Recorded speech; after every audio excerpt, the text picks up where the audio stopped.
So in this video we're going to show you another new feature in LAGAN Enterprise version 9, which allows you to backdate the creation of a case and also backdate the closure of a case. These features support very important business use cases. The first one, being able to create a case retrospectively, supports a number of use cases, but one example of this would be where you receive letters, for example, that are stamped with a rubber stamper.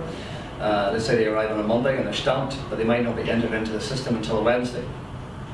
Some customers want to be able to have those cases created relating to the letters based on the date the letter was actually received, which would be the Monday, not the Wednesday. Others actually still want it to be created, represented as if it was created on the Wednesday, but we support both.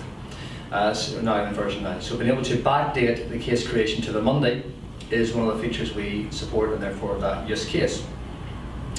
The other example, which is retrospectively closing a case, supports a scenario whereby we have a lot of customers who have back office workers who do the work through the week, manage cases through the week, but then update the system directly on a Friday, for example.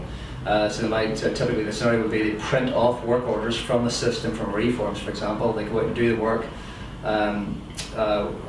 using the pieces of paper, then they come into the office at the end of the week and the supervisor updates the system. And that's our existing work practices, and that's the way we have to support it in that scenario. So the ability to be able to close the case but say the date on which it was actually done, which might have been a Tuesday or a Wednesday, is important to enable that department to continue to meet their SLAs. Now, in both scenarios, these features are permission-based. Just like the ability to reclassify a case is also permission-based.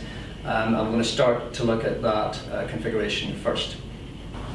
So in LAGAN Enterprise version 9 we have a number of new permissions. This is the one, I hope you can just make that out, override case dates. This permission, if it's granted, allows a user to do the things we're going to see now. If it's not checked, then you cannot do, or the users cannot do, what I'm about to show you. So this is absolutely permission-based, and you can decide to offer this or not on a user-by-user basis or a group-by-group basis as you desire.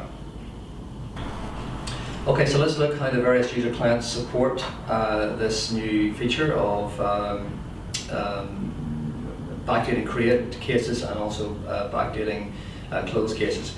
So first of all, if I create a case via the agent desktop, you will see that we now have a created date field because the permission has been enabled for this person, and I can actually set a date which is prior to today, if I so wish.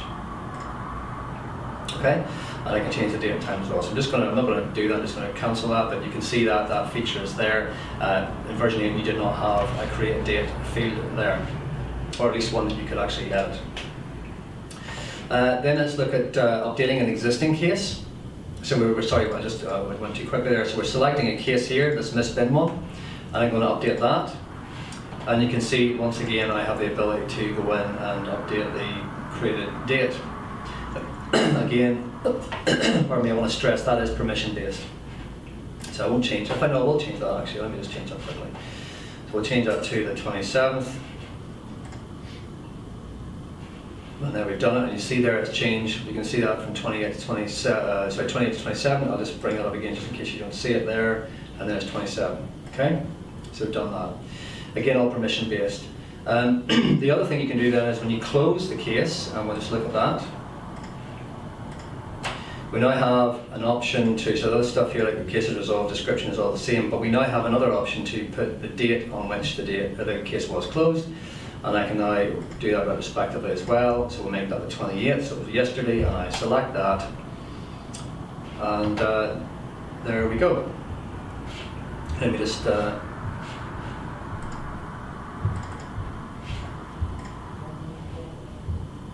okay. So looking at the event history very quickly, we've got the last event agent finished, and we get the close date of, it was done today, and this is actually, I'm shooting this on Friday, which you can probably make out here, which is the 1st of March. You see that? And we closed it for Thursday 28th, and that's the date that is shown in the event history.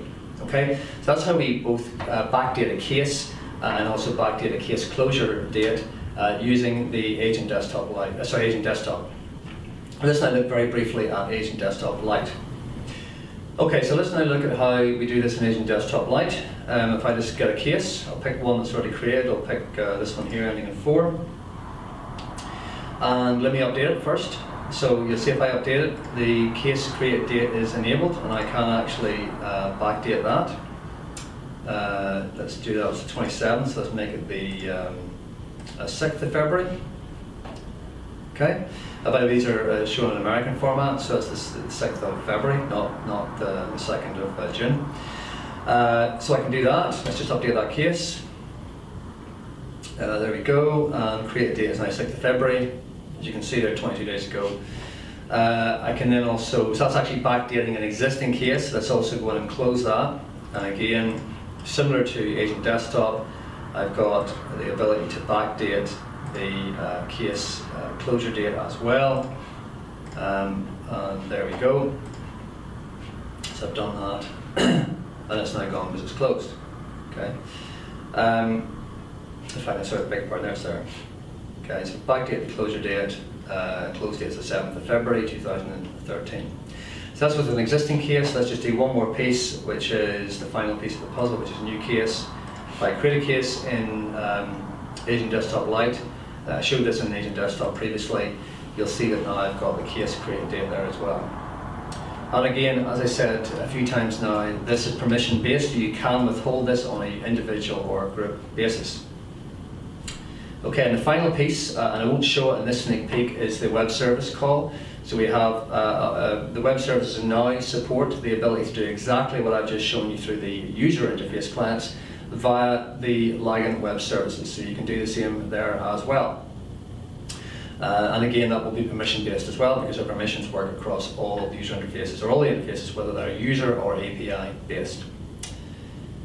Okay, so that was LAGAN Enterprise version 9 and the ability to retrospectively create and close a case.